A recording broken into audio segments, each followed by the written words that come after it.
बहनें, बेटियां या नौजवान परेशान हैं कि चेहरे पर कील, मुहासे या फिंसियाँ निकल आई हैं, दाग धब्बे हैं, तो वो मेरी ये वीडियो कंप्लीट देख लें। इंशाअल्लाह अज़ीज़ इस वीडियो को देखने के बाद जो नुस्खा आपको मैं बता रहा हूँ इस वीडियो में, वो देखने के बाद उसको अपने चेहरे पर अप्लाई करने के बाद आपके चेहरे से दाग धब्बे, छाइयाँ दूर हो जाएंगी। जो चेहरे पर कील निकल आते हैं नौजवानी में, वो भी इंशाल्लाह इससे ठीक हो जाएंगे। बिस्मिल्लाहिर्रहमानिर्रहीम। मैं हूं आपका तबीब homeo herbalist doctor Mohammad Mukhtar Qadri, कामों के गुजरांवाला, पाकिस्तान से।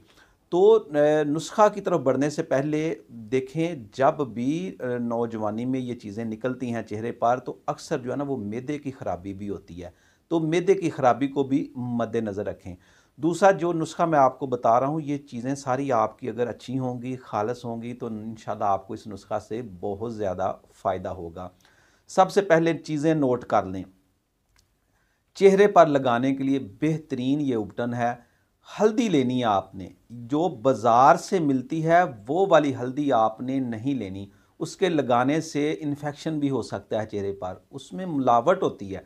तो आपने गंडी वाली हल्दी लेनी है और उसको पाउडर कर लेना है, अच्छी तरह बारीक पाउडर कर लेना है।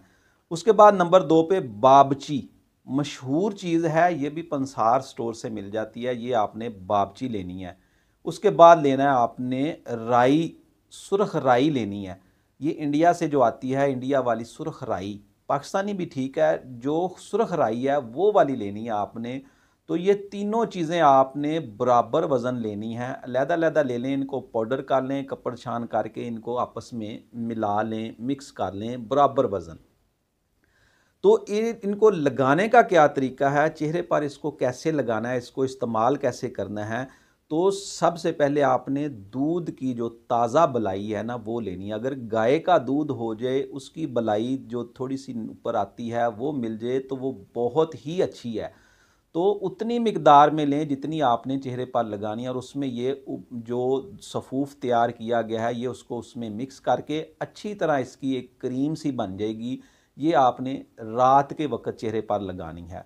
2 से 3 घंटे तक लगी रहने दें, शाम के वक्त लगा लें तो 2 से 3 घंटे लगी रहने दें। उसके बाद किसी अच्छे साबुन से जो है वो चेहरा धो लें। इंशाल्लाह चंद ही हफ्तों में आपके चेहरा जो है ना वो ग्लो कर जाएगा। चेहरे पर जो स्याहियाँ होंगी, जो कील निकले होंगे, वो ठीक हो जाएंगे, बगैर किसी महंगी से महंगी जो क्रीमें लोग इस्तेमाल करते हैं, 4-4 5-5 क्रीमें मिक्स करके इस्तेमाल करते हैं, जो मेरी बहनें बेटियां इस्तेमाल करती हैं, तो उनको उससे उनसे जो है ना वो ज़रा बराबर भी फ़ायदा नहीं होता। और फिर जो जब तक वो इस्तेमाल करती रहें तो चेहरा जो है वो ठीक रहता है। जैसे ही वो छोड़ दें, चेहरे पर वही जो है कील और स्याहियाँ बनना शुरू हो जाती हैं। तो ये इस्तेमाल करने से इंशाल्लाह जब ठीक हो जाएंगी तो दोबारा ये मसला भी नहीं होगा। और इसको जो है चेहरे पर लगाने से चेहरे की जो स्किन है वो बहुत ही अच्छी सॉफ्ट जाती है और सॉफ्ट हो जाती है। इसके अलावा जो है आप इसको जो है वो चंद हफ्ते इस्तेमाल करें, इसका रिज़ल्ट देखें। फिर मेरे जो है वो मेरी वीडियो के कमेंट सेक्शन में अपनी राय का इज़हार भी करें। इसके अलावा भी अगर आपका कोई सवाल हो तो कमेंट सेक्शन में जो है वो अपनी राय का इज़हार करें, उस पर भी इंशाल्लाह वीडियो बनाएंगे। तो अगर आप मुझसे कंसल्टेशन लेना चाहते हैं तो आप मेरे व्हाट्सएप नंबर पर, ये जो ऊपर व्हाट्सएप नंबर आ रहा है, इस पर आप मुझसे रब्ता करके अपनी ऑनलाइन कंसल्टेशन भी ले सकते हैं, अपनी किसी भी मर्ज़ के बारे में, किसी भी बीमारी के बारे में। तो मिलते हैं, दुआओं में याद रखिए। अल्लाह ताला इस रमज़ानुल मुबारक के सदक़े, इस बाबरकत महीने के सदक़े आप सब पर अपनी रहमतें बरकतें नाज़िल फ़रमाए, अपने प्यारे हबीब हज़रत मोहम्मद मुस्तफ़ा सल्लल्लाहु अलैहि वालैहि वसल्लम के वसीला जलीला से। तो मिलते हैं किसी नई वीडियो में नए टॉपिक के साथ। इजाज़त दीजिए। अस्सलामु अलैकुम व रहमतुल्लाहि व बरकातहू।